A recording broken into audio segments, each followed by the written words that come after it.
আসসালামু আলাইকুম বন্ধুরা, কেমন আছো? আশা করি ভালো আছো, সুস্থ আছো। প্রতিদিনের মতো আজকে চলে এসেছি নতুন এক রেসিপি নিয়ে। আশা করি ভিডিওটি শেষ পর্যন্ত দেখতে থাকবে, টানবে না। আমি আজকে রান্না করব সবজি তরকারি। আমি এখানে কিছু পুঁই শাক কেটে রেডি করে নিয়েছি, আমি চুলায় বসিয়ে দিয়েছি। এবার আমি পরিমাণ মতো মশলাগুলো দিতে থাকবো। পরিমাণ মতো আমি নুন দিয়ে দিলাম।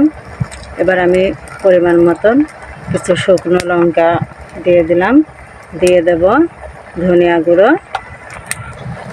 এবার আমি পরিমাণ মতন হলুদ গুঁড়ো দিয়ে দিলাম, দিয়ে দেব পরিমাণ মতন জিরে বাটা, করে একটু আদা বাটা দিয়ে দিলাম। আর আমি দিয়ে দেব এখানে আমি পেঁয়াজ রসুন আর কাঁচা লঙ্কা বেটে নিয়েছি একসঙ্গে, এটা আমি দিয়ে দিলাম। এবার আমি নেড়ে ছেড়ে একটু পানি দিয়ে দেব। এগুলো আমি একটু নেড়ে চেড়ে নিয়েছি। এবার আমি হালকা করে একটু পানি দিয়ে দিলাম, দিয়ে ভালোভাবে নেড়ে চেড়ে এটা আমি ঢেকে সেদ্ধ করে নেব।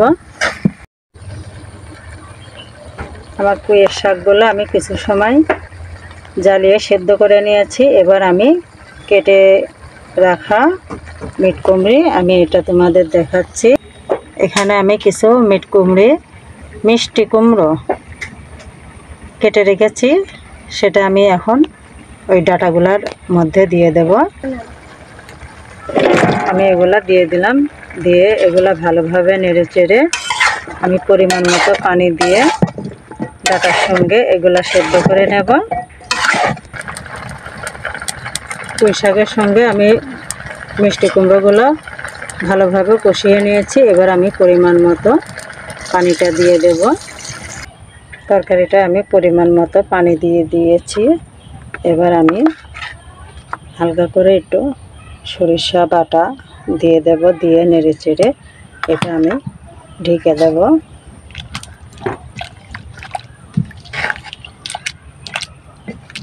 এটা আমি ভালোভাবে নেড়ে চেড়ে করে আমি কড়াই ঢাকনা দিয়ে এটা ঢেকে একটু সেদ্ধ করে নেব। চলে আসলাম 8-10 মিনিট পরে, দেখি তরকারিটার কী অবস্থা। খুব সুন্দর দেখা যাচ্ছে, মাশাআল্লাহ। আমার তরকারিটা সেদ্ধ হয়ে গেছে। এবার আমি ঢেলে নেব। তরকারিগুলো আমি একটা গামলায় ঢেলে নিয়েছি। এবার আমি কিছু পানি ফুটিয়ে নিচ্ছি। এখানে আমি কিছু শুটকি মাছ রেখেছি, এগুলো আমি গরম পানিতে ঢেলে দিলাম ভালোভাবে ধুয়ে নেওয়ার জন্য। তার কারণ শুটকি মাছটা গরম পানি দিয়ে ধুয়ে না নিলে পারে এটা একটা বাসনা লাগে, ভালো লাগে না। এই কারণে আমি এটা গরম পানি দিয়ে ভালোভাবে ধুয়ে নেব। শুটকি মাছগুলা আমি একটা ঝুড়ির উপরে ঢেলে নিয়েছি পানিটা ঝরে যাওয়ার জন্য। তার কারণ পানি সহ তেলের উপরে দিলে পরে তেলটা ফুটে উঠবে, এই কারণেই। এবার আমি কড়াইটা গরম করে নিয়েছি ভালোভাবে। আমি পরিমাণ মতো তেলটা দিয়ে দেব। তেলটা গরম করে নিয়ে আমি কিছু পেঁয়াজ কুচি দিয়ে দেব। পেঁয়াজ কুচিটা হালকাভাবে ভেজে নেব। এগুলো ভাজার সময় চুলাতে বেশি জোরে জাল দেবে না, হালকাভাবে জাল দিতে হবে। তার কারণ অতিরিক্ত জাল হলে তাড়াতাড়ি পুড়ে যাবে, ভালো লাগবে না। আর তেলটা পুড়ে গেলে তরকারির স্বাদ নষ্ট হয়ে যায়, তরকারিটা খেতে ভালো লাগে না। এই কারণে আস্তে জাল দিয়ে এটা আমি ভেজে নেব। পেঁয়াজগুলো আমি হালকাভাবে ভেজে নিয়েছি। এবার আমি এই ধুয়ে তুলে রাখা শুটকি মাছগুলো দিয়ে দিলাম। এগুলো আমি ভালোভাবে ভেজে নেব। তারপর মাছগুলো ভাজা ভালো না হলে কাঁচা থাকলে বাসনা লাগবে, খেতে ভালো লাগবে না। এই কারণে এগুলো আমি ভালোভাবে ভেজে নেব। এগুলো আমি ভালোভাবে ভেজে নিয়েছি। এবার আমি তরকারিগুলো ঢেলে দেব।